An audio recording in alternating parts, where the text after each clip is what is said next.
This is Nicholas Alexiou from the Hellenic American Project, and in the series of oral histories interviews. And today we're very happy and honored and pleased to have a very amazing person, very interesting person who has a history of small migrations and travels in the States and in Europe and in Greece, and writing about it and teaching about it. A very passionate Greek American, Mr. Professor Alexander BILLINIS. Alexander, Mr. BILLINIS, thank you for agreeing having this interview with the Hellenic American Project, and we're looking forward to know more about you and your works and your thoughts about the Greek American community. Welcome to the Hellenic American Project and CUNY College. Well, thank you very much, Nico. It's always a pleasure to talk to you. We've been on panels together. We're both directors of EMBCA, so this isn't the first time. Unfortunately, it would be nice to meet face to face so that we could have a coffee or a stronger drink talk afterwards, but obviously a great pleasure. Thank you so much.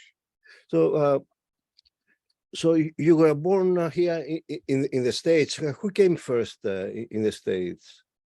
Okay, I was on my mother's side. I am a second generation Greek American. I was the last of 13 grandchildren of my maternal grandparents. My maternal grandfather emigrated. I'm trying to find the exact information because I'm working on a history project about this with the Utah State Historical Society, but I think around 1909, 1910. And like a good portion of Greeks coming to America, he was from the hills above Patras. He followed some cousins to Salt Lake City, which interestingly has a very considerable Greek American community, typically from that area of the Peloponnese, or even more so from Crete. Like 45,000 of his fellow Greeks, he returned to serve his country in the Balkan Wars. And after staying in Greece for about 2 years, married and came back to the US prior to the US or Greece getting involved in World War I. And they raised 5 children. My mother was the last, and I am the last. So I'm the youngest of the youngest. So my paternal grandfather, for example, was born in 1886. So that's a big historical span. Yes. And your father came from Hydra, you said? My father was born in Hydra, grew up in Piraeus, went to high school there. His father, after whom I'm named, was killed in the Battle of the Atlantic. And you might recall one of the EMBCA sessions we had, we talked about the Greeks in the Battle of the Atlantic. And my father served in the served in the at what that time was the Royal Navy, the Vasiliko Navtiko, during the latter part of the Civil War, and then spent 5 years as an apprentice captain, and was visiting his uncle, who actually was a sheriff in Salt Lake City. And then he met my mother, and then I was the third child of John and Rita BILLINIS. Fantastic. So basically, the Greek immigrants at Salt Lake City, they were employed in the mines. The Greek immigration, the history of the immigration there. Well, it's interesting. Actually, there obviously were employment in mines and railroads, but the Greeks there also quickly moved into small business. In fact, according to third generation Greek American publisher John Saltis, who publishes the Salt Lake City Weekly, actually the number of Greek businesses in the 1920s might be larger than it is today. So it's very interesting that they had a very entrepreneurial spirit from the beginning. Interesting, yeah, because we have the oral history interviews of Papa Nicola there, right? Yes. The famous Greek American researcher, and she studied all this. So you grew up in a very Greek environment. How was your surroundings growing up in Salt Lake City? It was actually a very American environment. Our language at home was English. We would go to church regularly, and there were 2 churches in Salt Lake. But I had a few friends in my school, primary and secondary school, who were Greek American, but by and large, it was an American upbringing. Certainly we were conscious of being Greek. My father had a shelf of books, especially the Historia του Ελληνικού Ethnos, which was a go-to for me. And Greek, I had a basic facility in Greek, but it was really that once we purchased the house on Hydra and went every summer, that's when my Greek started to improve. I went to Greek school. I did a few, Goya activities, basketball, Greek dance, not very much. Wasn't particularly good at dancing or basketball, but by and large, it was an American upbringing. So as a child, you're saying that you have visited Greece regularly, let's say every summer. How the locals felt about you? You were the Americans. You are Greeks, Greek Americans. How they received you? Well, it's interesting. Hydra did not have a big immigration to the United States or to Australia. So it's not like, for example, in Crete, where you had a huge emigre population that would come back and forth, or for example, even some of the Peloponnesian locations where you had major Greek American emigration both ways. It was basically local Greeks, typically involved in shipping or in tourism, and foreigners. And I was neither. So I wasn't technically a foreigner, but I wasn't a local born and raised Greek. So I was the ultimate neither fish nor fowl. Anything. And of course, as a child, you have great memories from Hydra and Greece in general, right? In general, although your question also is appropriate, because it was not easy being that intermediate identity that was neither really locally rooted Greek, but I certainly wasn't a foreigner. So it's and I think lots of diaspora Greeks have had similar situations. I'm not suggesting mine was unique, but you didn't have a peer group to draw on while you were there typically. But do you remember if it was typical for Greek Americans and families and young children to visit Greece from Salt Lake City, or your family was, not in a typical situation visiting Greece? At that time, it was very atypical. At that time, it was atypical. Now, well, I'm fascinated how it seems to have become normative that everybody visits Greece. And I almost think it's an Instagramization of the Greek experience. But obviously that's a completely different subject. So to your question, No, it wasn't typical. So even among my Greek American peers in Salt Lake City, in some ways, I was more American and in some ways more Greek. So again, you had this somewhat unique situation where I felt very culturally and in a sense legally, and then I became legally Greek when I took Greek nationality. So I looked at Greece as very much a reference point that I belonged to, but I also very much identified as an American, and was quite at home with it, quite comfortable with it. Yeah. Why it is, or why it was important for you to get the dual citizenship, the Greek nationality? Well, because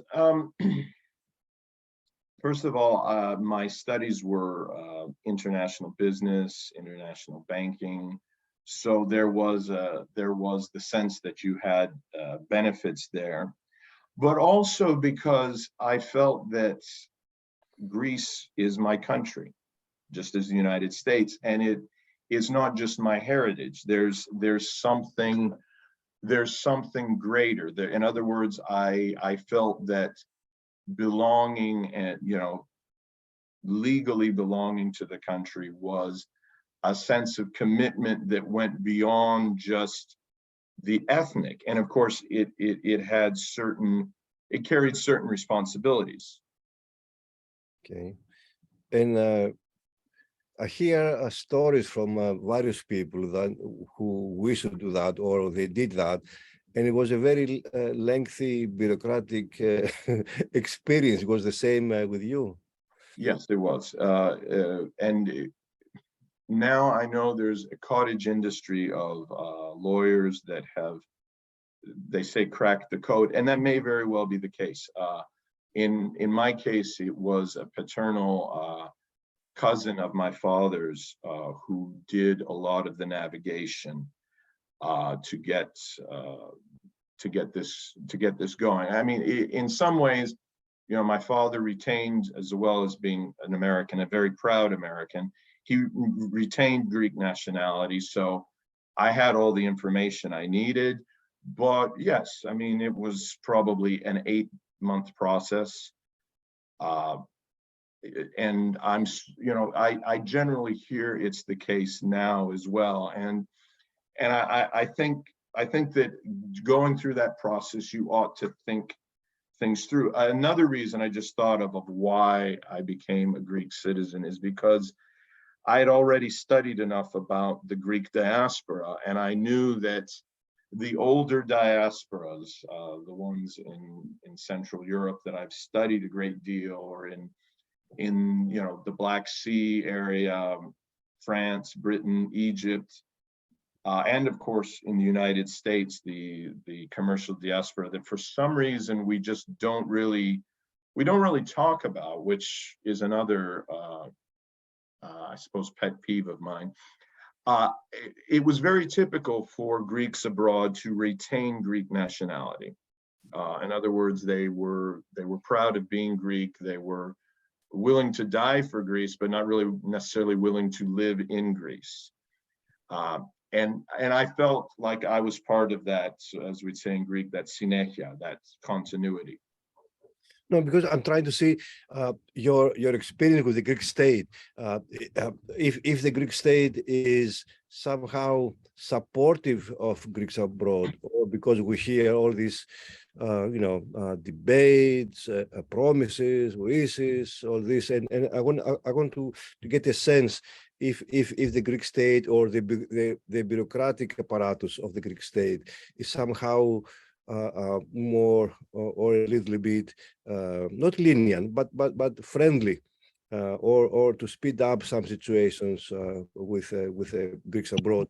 And the other thing connected to that having Greek citizenship, also, since it is a very high in the agenda now, the vote is a big debate to make it easier for Greeks who live abroad vote from the place where they are instead of traveling there. So also your opinion, your thoughts about if the Greeks abroad should grant it that and vote for Greek national elections. Well, okay, first of all, your first point about the Greek state. My belief is the Greek state does not assist and onboard its diaspora. Now, at certain cases where you've had large scale, immigration into the country, or repatriation, for example, the Greeks of the ex-Soviet Union, there was a process, and there were even certain financial assistances offered. I mean, interestingly, when I served in the army in Greece, in my induction center at Megalopevko, I'd say 15% were born in Russia, Ukraine, Georgia, well, even one in Uzbekistan. So there was a bit of an onboarding, because they also typically had obviously fewer resources than Greeks in Western countries, particularly the United States. They didn't have the cultural, linguistic, financial resources that we had. But that said, and I know this is changing, and my experience is at least a decade old, if not a decade and a half. But my experience was that the Greek state was either indifferent or mildly hostile to its diaspora. In terms of voting, I used to be of the opinion that Greeks abroad, Greek citizens, again, it's not third generation Greek of Greek descent, 1/4, devoted member of the Greek Orthodox Church, which again is not indicative necessarily of a legal nationality in a modern state. They're not part of the discussion. But a guy like me abroad, I used to think, well, we're not subject to the day-to-day life. But the more I think about it, particularly when, I'd paid taxes in Greece, I worked there, I wore the Greek uniform, I think I should be able to vote. And I think that it would also help, because we vote in our municipalities, it would help to change certain things in municipalities. On the other hand, a lot of us don't have the day-to-day concerns. So it's a dilemma, but on that, I recognize the pros and cons, but I fall in favor of Greek nationals abroad being able to vote. I mean, as an American abroad, I voted, no problem. So give us some more, information about the process, the adventure. You finished school in Salt Lake City, and then you went away to college, right? I went to Georgetown University in the School of Foreign Service. I spent a semester in Budapest, right as it was transitioning from a one-party state to a multi-party democracy, and of course the change in the economic system. Yes. After that, I worked for a year in Washington, D.C. as a legal assistant, and then I went to the American Graduate School of International Management, Thunderbird, where I got a master's in international management, and I worked for a Greek-Bulgarian joint venture in Sofia, which was fascinating. I had a great interest as a student at Georgetown in the Greek-Bulgarian dynamic, because I find so many things in common between the two peoples, and yet we've been constantly, until recently, at daggers drawn. I afterwards went to law school for 3 years, didn't particularly like it, and then I went back to Salt Lake and worked in the family business until I got into banking, and banking took me to Chicago. I met my wife in Chicago. We lived for a while in Milwaukee.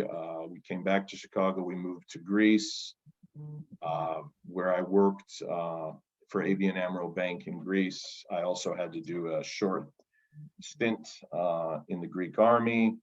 After a couple of years of the, as we'd say, Helleniki pragmatikota, the Greek reality, we decamped to London, which was in full crisis mode. Our first child was born in Chicago, our second in London, and then we lived 3 years in Serbia, in my wife's hometown, before in 2013 coming back to Chicago.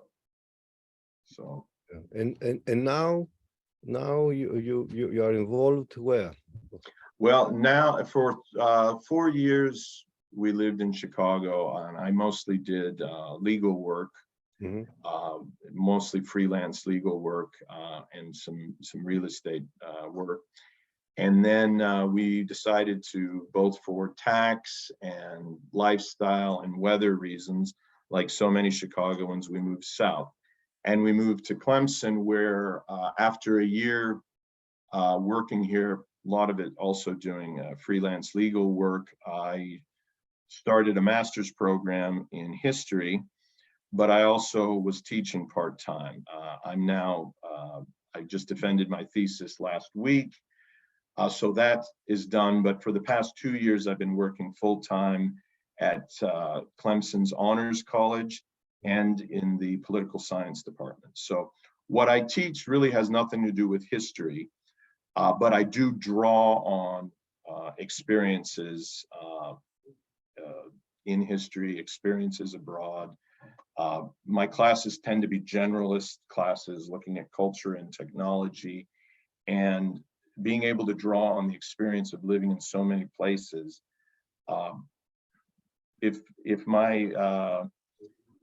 my evaluations are to be believed, makes for an interesting class, and I've never been happier in terms of my career, and you can appreciate that because. Yes, of course. And in this very cosmopolitan and very, you bring this sense of universality with the travels and studies, the sense of a Renaissance man, studying various things, and also finding time and energy to write books.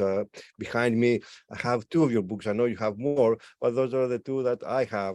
The Hidden Mosaics, which is like a novel, right? Mm-hmm. And the other one, which was the first one, is the eagle and the 2 faces of the eagle you talk about. The Balkan countries, but we'll come to that soon. From your description and your travels first in the States and then to Greece, the questions are that first, if you saw any similarities or differences among the different Greek American communities in the different cities that you lived, how similar or different was Salt Lake from Chicago? Or now in Greenville, yes. In Clemson, which is a very historic university there. It's Clemson, and what they try to do with agriculture and all this, nature and science. Very interesting place in Carolina. So how, if you see, if you think that I do different, or I do. I do. First of all, what's very interesting about Greek American communities is they tend, even very large ones like Chicago, often they tend to have dominant topographic locations in Greece. So, for example, I alluded to it in Salt Lake City, the Cretans are the largest population, and you'll have Cretans even into the 5th generation that are very conscious of being Cretan. Even if they don't speak Greek, they will know Cretan dances. They, particularly in this era, lots of them will go back. And Salt Lake, because of the Mormon majority, particularly in the past, now Salt Lake has become very diverse. It's very much a mosaic. But when we were growing up, and of course the earlier generations, the Greek community, I think, was quite cohesive because it was also in an area where there was a very dominant religion, with certain similarities. They were very family oriented. They were very faith oriented. They felt themselves culturally distinct. So if anything, we were like in the old Ottoman millet system. We had our millets, the Mormons had theirs. Often we would get along great. You know, I've got close friends who are Mormons. I'm a business owner in Salt Lake. I've got a great deal of respect for the work ethic there. So that's Salt Lake. I lived in Washington, D.C. There, it was a more mixed community in terms of origins, lots of focus on international organizations. You know, it was more transient, but there was also an old kind of old guard there that was interesting. Chicago was fascinating in that I had once done some research and written an article, I think for Nails Cosmos in Melbourne. Chicago, they estimated about a third of Chicagoland's population. Let's just do a rough estimate of, say, 100,000 are from villages around Tripoli in the Peloponnesos. And another third are reckoned to be of a wider Peloponnesian background, and then the rest of Greece, you know, Macedonia, the islands, Crete, you know, kind of a smattering. So that was very interesting. I also found that certain communities were very insular in Chicago, and not particularly they didn't really follow philoxenia. They often were made up of people that almost came from the same village. I remember my daughter was in Greek school there, and my wife and I were both working, and I came late for Greek school, and this woman said, well, why don't you have your parents pick her up? I said, my parents are both dead. Well, what about your wife's parents? I said, they're both in Serbia. I said, my whole village didn't emigrate here, which, okay, was not the nicest thing to say, but I said it because there was almost an assumption that, you know, that's what's normative. Now here in South Carolina, the Greek community in Greenville is very, you know, there's lots of marriage with non-Greeks. I mean, that's the norm. That's completely the norm. There's lots of converts. It's easily one of the most welcoming communities. They're very interested in bringing new Greek Americans in, or you know, fellow Americans of other faiths. So I couldn't be happier. And then I've also spent some time in on the west coast of Florida, and I'd say, if anything, that is probably because you have the authentic enclave of Tarpon Springs, and then you have a diaspora from Chicago and New York, you know, the northern states. I think that's probably the new center of gravity of American Hellenism. And there's a lot of authenticity, and yet there's also a lot of assimilation. You've kind of got the entire spectrum. Whereas in a place like Greenville, which is the community next to Clemson, it tends to be earlier immigrations.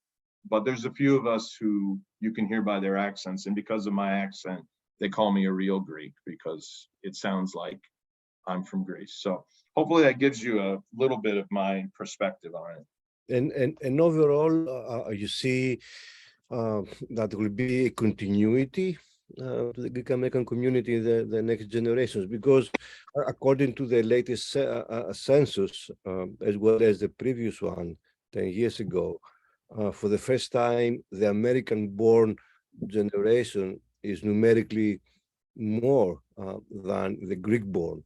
And as you said, with intermarriages and living in the ghettos and being dispersed in other different neighborhoods with other groups, so therefore the assimilation will be in faster pace.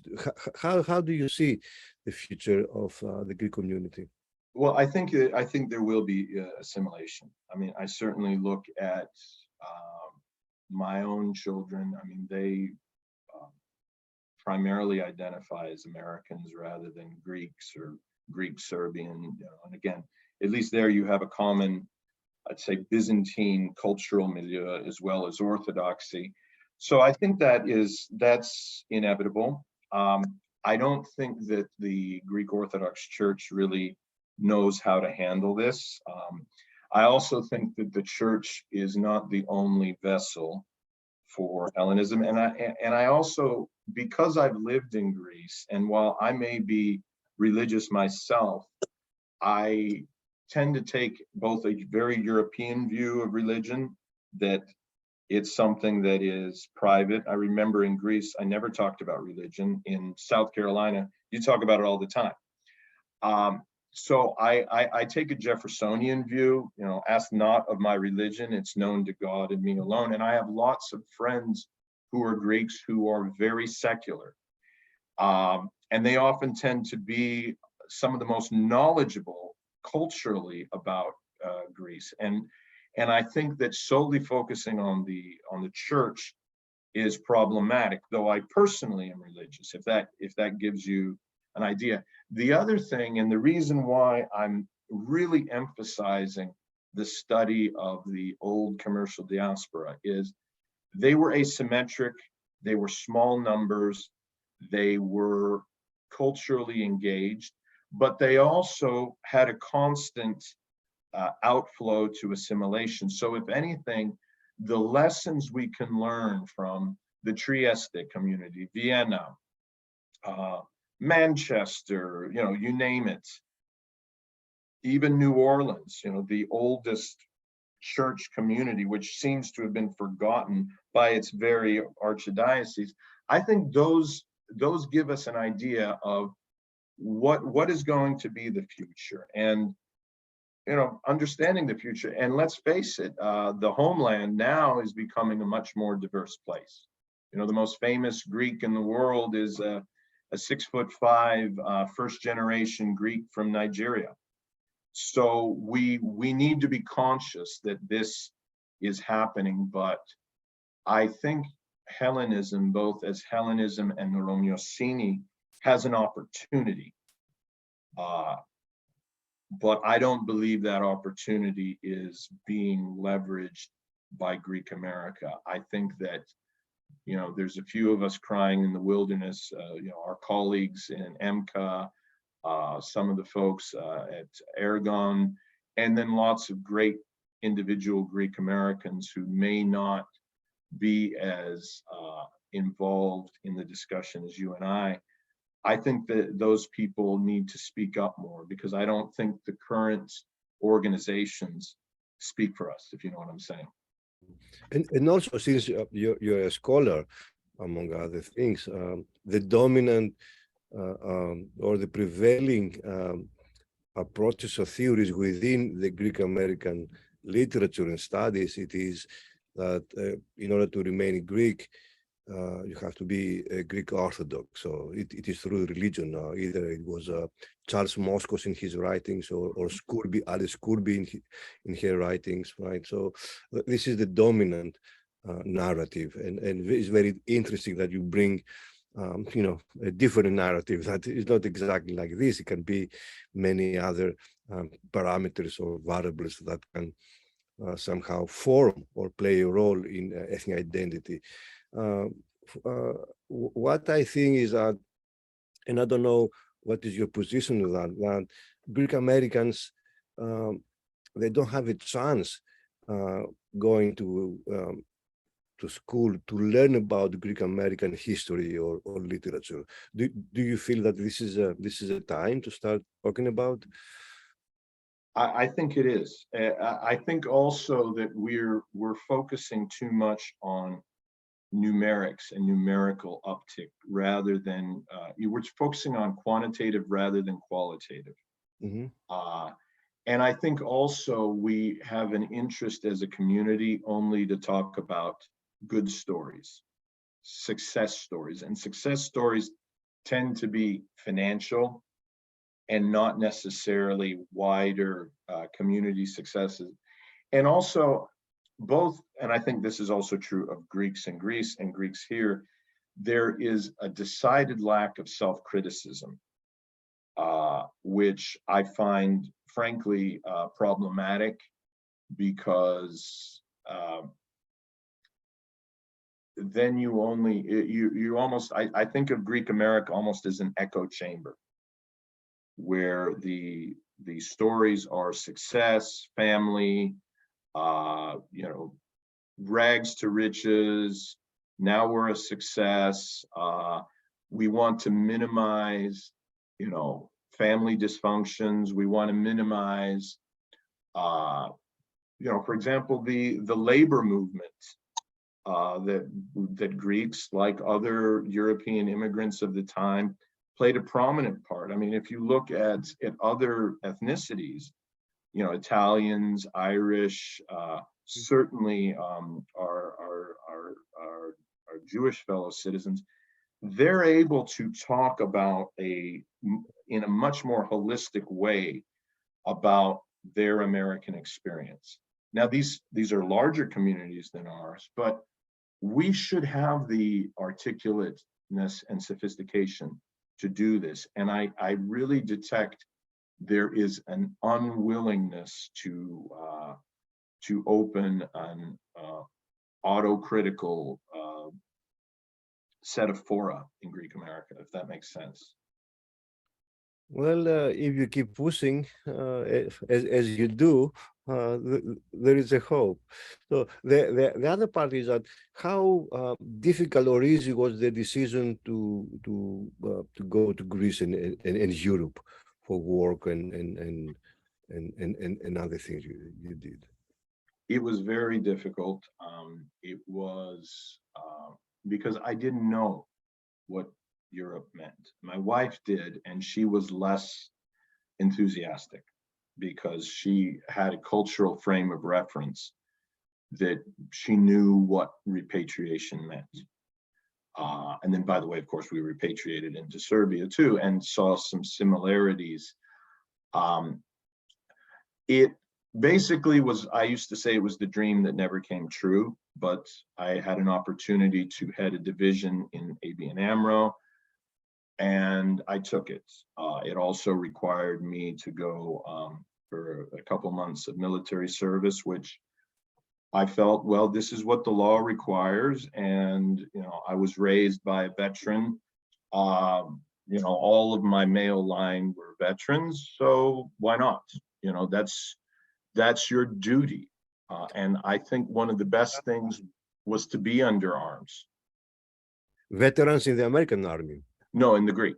In the Greek Army? Yes. On my mom's side, all of her uncles were, you know, American veterans, but, you know, I've got a long history of course, they were all in the Navy, and I was, of course, a disappointment, stratoxiras, you know, so they made the decision. It used to be that Hydriots would go to the Navy, and now, you know, the logic of the Greek state is well, the logic of the Greek state.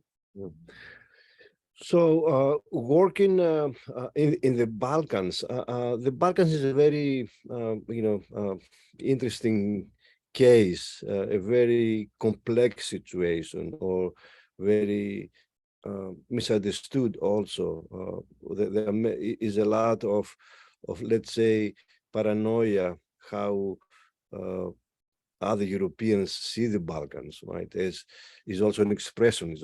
It's like a salad, right? A Macedonian salad, you know.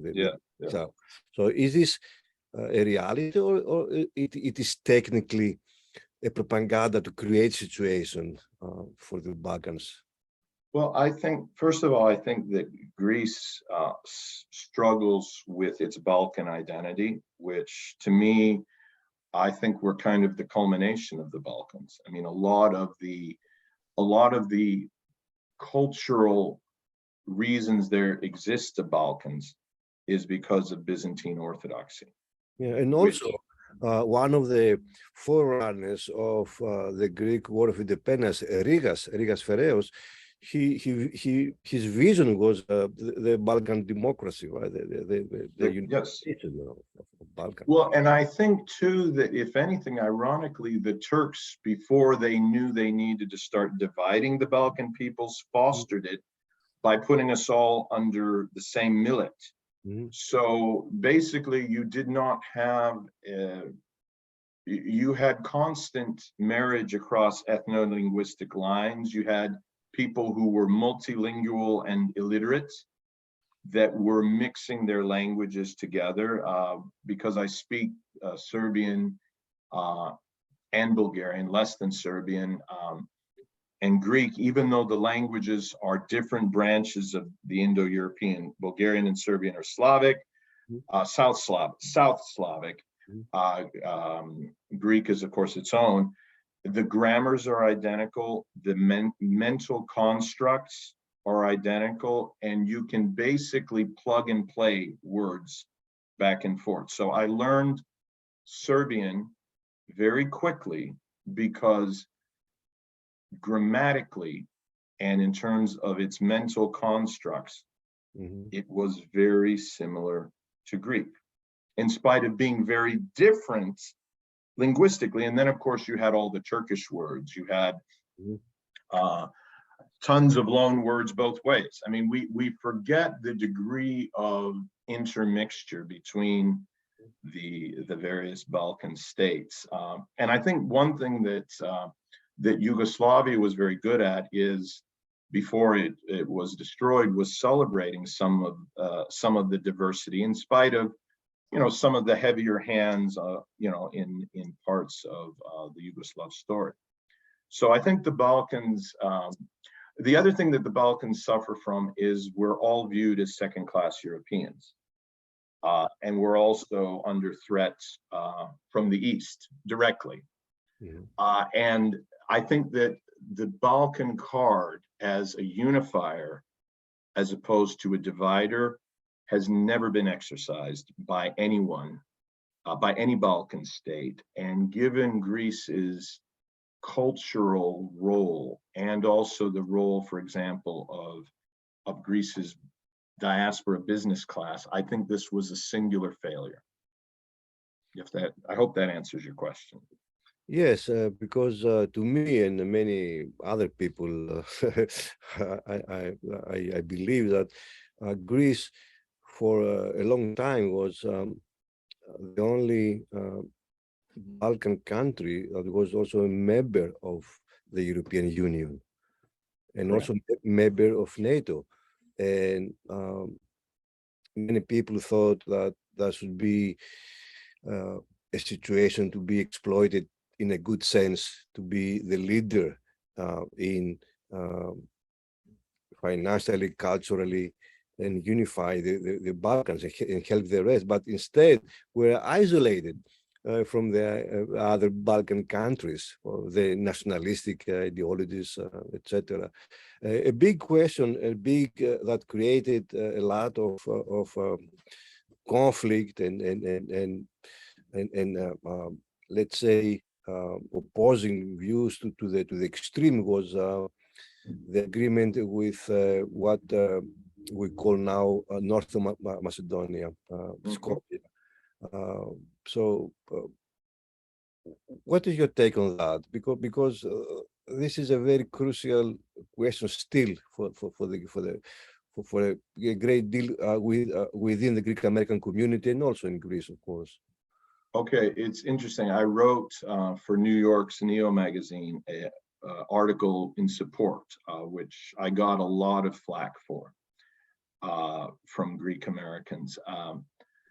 First of all, and Greeks in Greece, but some Greeks in Greece understand the subtleties of it. In my opinion, the Macedonian issue is not about the heritage of an ancient kingdom.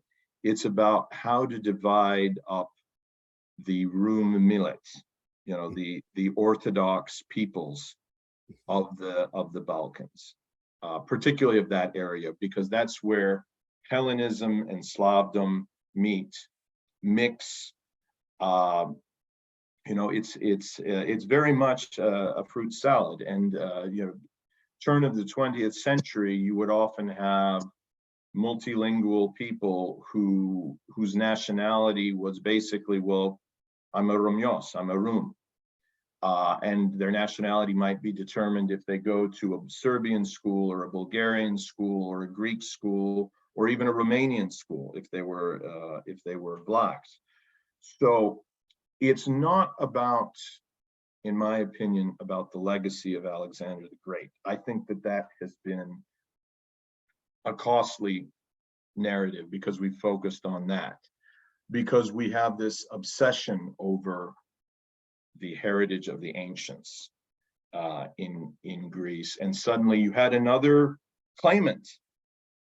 I think it's more about how do you divide this area, and how do you account for the emergence, whether that emergence was based on the assistance of mass education in the Yugoslav state, whether that was real belief in a separate identity, whether that was also fostered by our very own Greek state in order to counter Bulgarian national feeling, which we never talk about, how we were using the term in order to adhere people who spoke this language but were Greek Orthodox, adhere them to Greece. I mean, how do you divide that up? I think by using a geographic qualifier that says this is not speaking for the whole of Macedonia, it is speaking for a part. It's a regional qualifier. It was, well, I think the Greek ambassador when he came to Clemson said, it's a great solution because everyone was dissatisfied by it, if that makes sense. The only thing I would have liked is a qualifier on the language and the nationality, to say Slav Macedonian or North Macedonian. Beyond that, I think strategically too, Greece gains big advantages by patrolling the skies over North Macedonia. It also basically is a punt. Now the Bulgarians have to deal with the identity issue, not us. So I think in hindsight, it's a win, if that makes sense. Yeah, absolutely. Let's see the first book. When this book came about and how the eagle has two faces, journeys through Byzantine Europe. This is I think your first book, right? This is your first book. Correct. And for me personally, it took me a long time to start understanding and realizing Byzantium. Why Byzantium is so problematic for the Greeks, and not only. I read a lot, and among the books that I read was Arveler's attempt to reinstate the importance of Byzantium and Judaism. Why we Greeks are very, very how we should put it, mystified or not very sure about Byzantium? Okay, I think it's because the marketing of the modern Greek state, or the marketing imposed by the modern Greek state, emphasized a face of Greece that would be more Western friendly, because a Byzantine Orthodox Greece doesn't really inspire Hellenism like classical Greece, particularly in that era of Enlightenment, in an era where people all over Europe are looking less at religion and religious identity. They're looking at classical Greco-Roman norms as somehow pure. I teach political science, and I hear hearkenings to ancient Greece and Rome.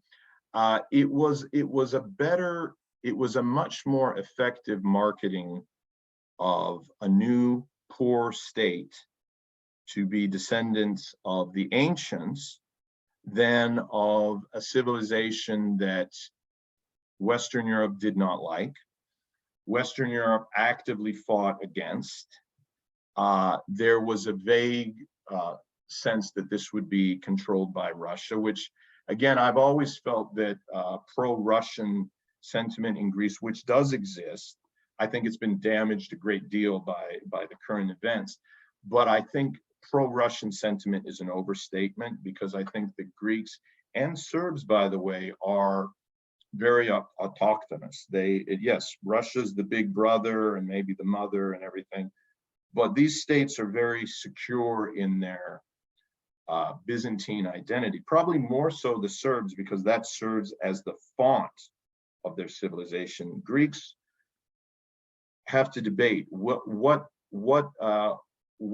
is our center of gravity, rather than looking at Byzantium as the Synechia. They hearken back to Pericles. I mean, it made sense. It was a good idea at the time, but I think it also cut us off from our wider identity. It made it very easy for the Macedonian issue or the Greek-Bulgarian struggle to be spoken of in racist terms. And let's face it, I mean, our cultures are similar. Our DNA is not that different. I mean, the difference between a Greek and Bulgarian is not that different. But and I noticed too that when I write for certain publications, there is a definite preference for Greek, ancient Greek topics. I think it's kind of the echo chamber too. We want something that everyone's going to say, oh yeah, this is what we want and what we like. Yeah. Before you walk us through your book, it's something you said, and I didn't realize until I saw it in your book, that many of the Balkan countries, they do have as a symbol the eagle. Yes. In their flags or in other state seals, etc. And that that was a good thing to mention. But how it came, how you decided to write a book like this, and about well, it was, I think that writing should be natural, writing should be opportunistic, and writing should be somewhat mundane. I had lived in Greece. When I wrote this, I lived in Serbia, and my job was basically journalism. I was full-time writing for various publications. A couple of them are no longer extant. For example, the Hellenic Voice, which was a great publication out of Boston. The story was all around me, and I lived in a part of Serbia with 24 nationalities, right up against the Hungarian and Croatian borders. So there was a real sense of being in a borderland where the identity of East Rome and Habsburg, of Orthodox and Catholic, of Slav, Byzantine, and Magyar, or Western Slav, more Roman Catholic Slav, were abutting against each other. So it was a rich place to draw inspiration from. You wrote the book after the American intervention in Yugoslavia and the bombings in Serbia, right? So, so you've been there. If people knew that you're also an American, it was something that it was a negative connotation there, or they saw also that you're a Greek and that somehow brought a balance? Well, there certainly was a sense that as a Greek, you're not really a foreigner there. And there was there's clearly ties. But I have to say, I did not detect gratuitous anti-Americanism. you know, the interesting thing about Serbs is they can be very difficult, particularly to one another, but not on ethnic things. There's a certain, I remember I was in line at the doctor's, and I was at an ear, nose, and throat specialist, and a fellow who had been injured in the bombing and had, had some, cranial injuries. He said it happened in the bombardment, and he knew that I was American, but there was literally no sense of animus there at all. So no, I can't say that there was any sense of animus there. So let's see the places you visited. Serbia, Romania, right? Mhm. Also, you talk about this book about Macedonia. Again, here you have it. And then you, for Greece, you talk about Mistras, right? Yes. So how you connect in your journey, how you connect all those places? It is the cultural or the chronological developments of the empire, or the exchanges that happened, because it was some kind of immigration also. A lot of people moved to the Peloponnese, and they became Greeks at some point, right? Yes. So, Well, there were all of those demographic shifts back and forth, particularly when we were all basically one people, the Orthodox of the Balkans. And then, of course, you had the common culture of Byzantium. And you're talking about a 1,000-year history that then the Turks basically froze in suspended animation by keeping us as Byzantines. So it was a lot more natural than it was quite natural. And obviously, as you're going along the peripheries, southern Italy, northern Serbia, Transylvania in Romania, you start to see the contrast, but you also see where Greeks and Serbs played a big role in the development of these states. Like I wrote recently, again, another article, Silent Partners to Empire, the Greeks and Serbs who built the Austrian and Russian empires. So, our peoples were involved in the building of the West as well. yeah. So in your book, you go through various travels, and then you end up to Constantinople. And I thought that would be the final chapter, and then surprisingly, in a good sense, came you talk about Pontus, and a very dramatic title you have, the sacrificial lamb. So what's the why on that? The why on that is my brother-in-law's family were from Kavala, but from Ordu in Pontus, and his older brother once had suggested that somehow they paid the debts for the existence of the Greek state. Okay, obviously he has his opinion, and I understand it, but I felt that it was worth mentioning that in the consolidation of the Greek state, there were huge demographic and geographic and cultural losses. And Pontus is that story. And yet the legacy, there was I think it was in Serbia, an old Serbian who mentioned that the land never forgets its children. Right? So Pontus has not forgotten its children. And I think that Turkey struggles with that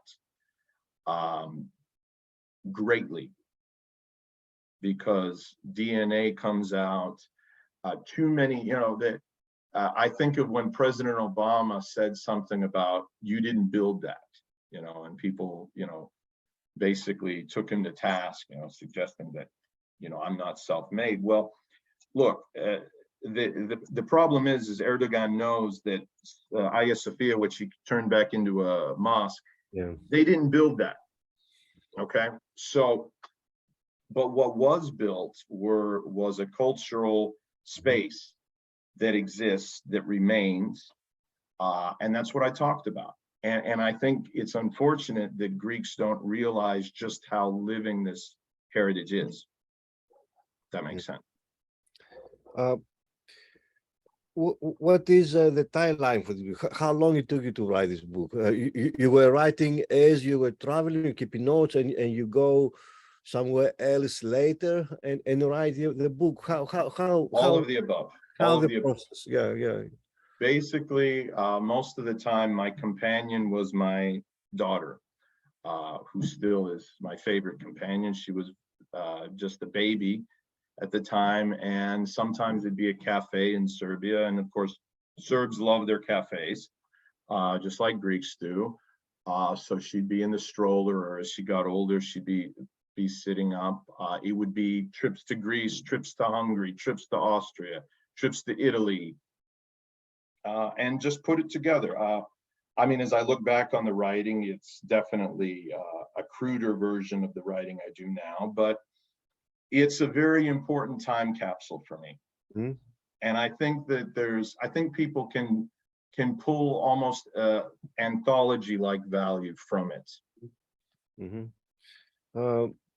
I don't know if you have a favorite chapter or passage, but let's read a couple of pages that you like. I would like to document your voice, your reading, and also you're a good photographer. You took your own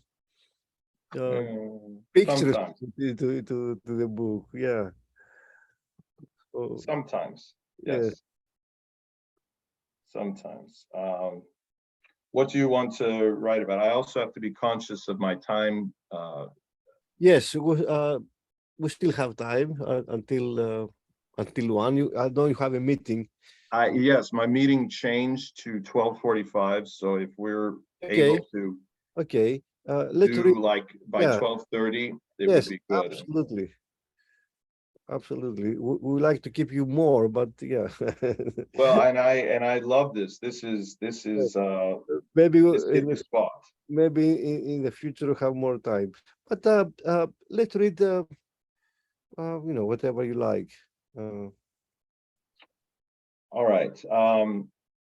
From Mistra, the convent of Pandanasa, with its on page 33. With its delicate, intricate domes and tiled work, beckoned the tourist overcome with thirst and emotion. My 10-year-old eyes widened when a beautiful nun, clad in black robes straight from Byzantium, emerged with glasses and a timeless amphoric jar of water. I gulped down the vision in the water, and she waited with a patient, indulgent smile to fill my glass again, her doe-like eyes flashing a busy smile.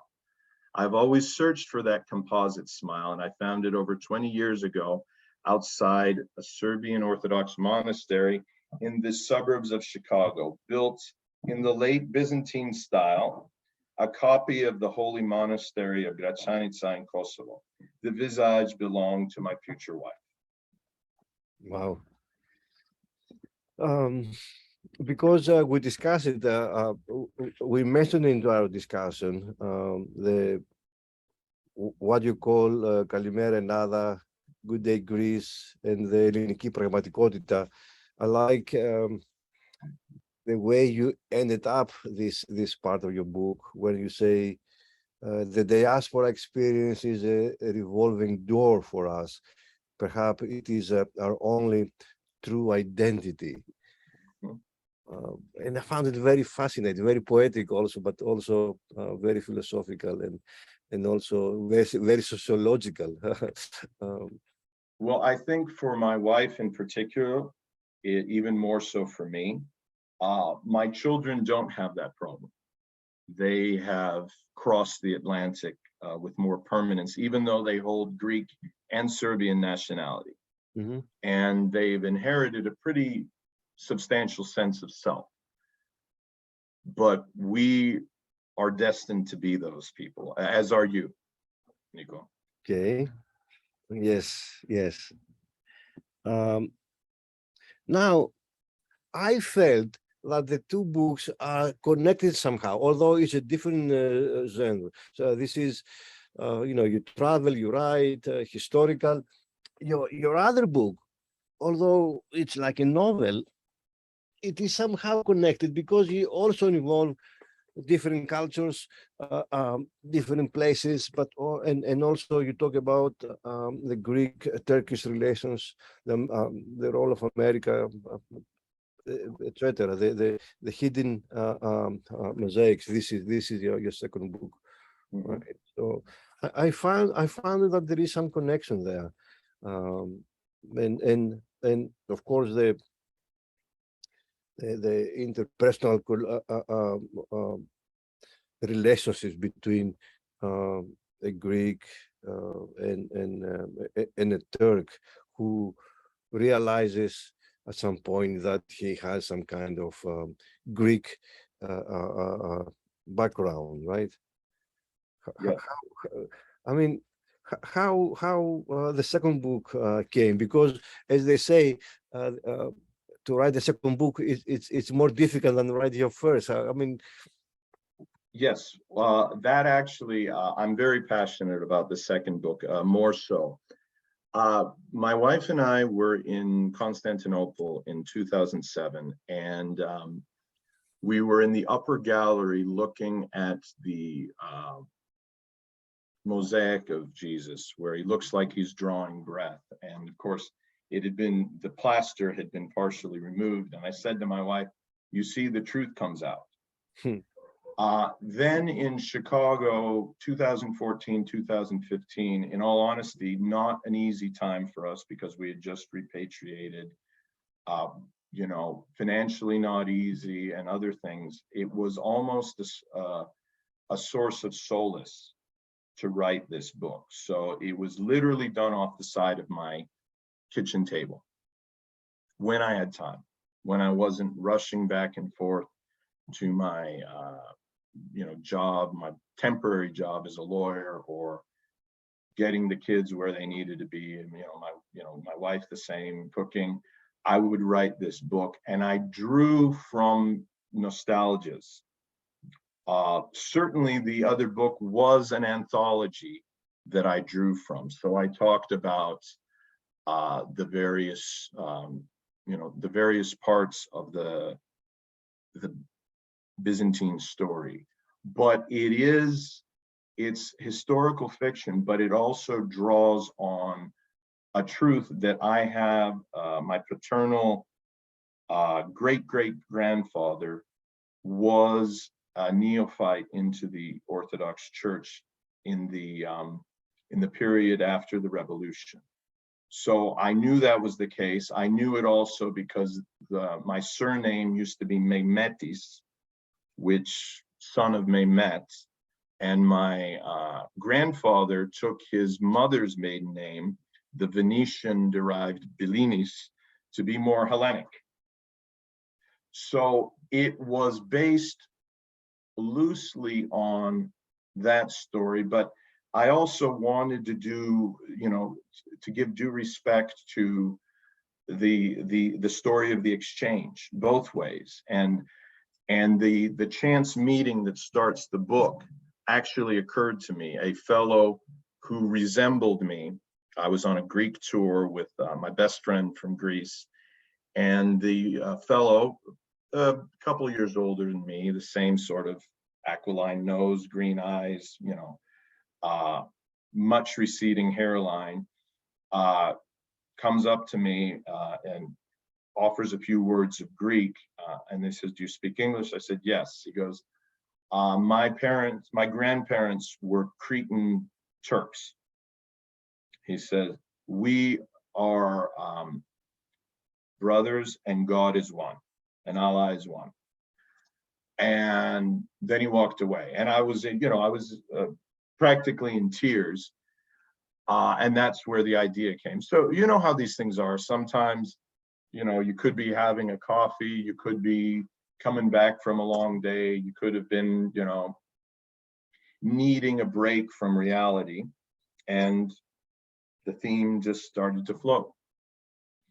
Yeah, and also it is interesting that you also write about Smyrna here Yes. in your book, and this year is the 100th anniversary commemoration of the catastrophe. Mhm. And do you think that there is a chance that Turkey and Greece start a constructive dialogue, or also do we have a real or a serious Greek or Greek American lobby in Washington, since you lived in Washington, to go to open some channels towards that direction? No, I don't think so. I think that, first of all, I think that sense of history is not there amongst the lobbyists. They're not built for that. You know, obviously, they've got a lot more experience in government relations, so I can't speak to that. But no, I don't think so, and I don't think it's fully their fault. By the way, I think that Greeks and Turks want that dialogue to take place. Public intellectuals, cultural intellectuals in Greece and Turkey desperately want that dialogue to take place. Greek Americans are kind of absent from that. I think also there's kind of a gratuitous idea that if you're anti-Turkish, you're more authentically Greek, which I don't hold. But I know people who do hold it. I know people in my, my family who hold it. You know, and there I also think my wife, coming from a multi-ethnic, now gone federation, helped in my changing my point of view. But no, in all honesty, I don't think that, and I also think that Erdogan is Erdogan, and we're in an age of dictators right now. And I think that that's not possible. But I think there is a real desire. And I think guys like you and me need to push that discussion into Hellenic American fora. Amazing. Is something you like to read from this book? I do. I think that might be an interesting closing. Page 71, where this woman left behind in the exchange because she was ill and her parents entrusted her to a Turk. She found another woman who crossed herself near the ruins of Hagia Fotini, and she followed her, and suddenly the older woman understood why, and said, the older woman put a hand on Fatme's cheek, but she used to be Phaedra. The land never forgets its people. Ionia is our land. Today is Sunday. At this time in the early morning, you will find me here. We can go for walks together. I walk around the ruins of the churches. Sometimes I see others, usually women who are often the wives of well-known Izmiris. It was, she understood immediately after seeing the sign of the cross that this woman was one of her people. You know the sign of the cross. Yes, Effendim. You don't have that's on page 70. You don't have a Cretan or Macedonian accent like so many of the Turks that had been repatriated. You were from Ionia. You got left behind. Yes, I was too sick to travel. Fatme was terrified. She was handing her life to this unknown but obviously powerful woman. The older lady said, you and I are now sisters bound by a secret. So very, very interesting.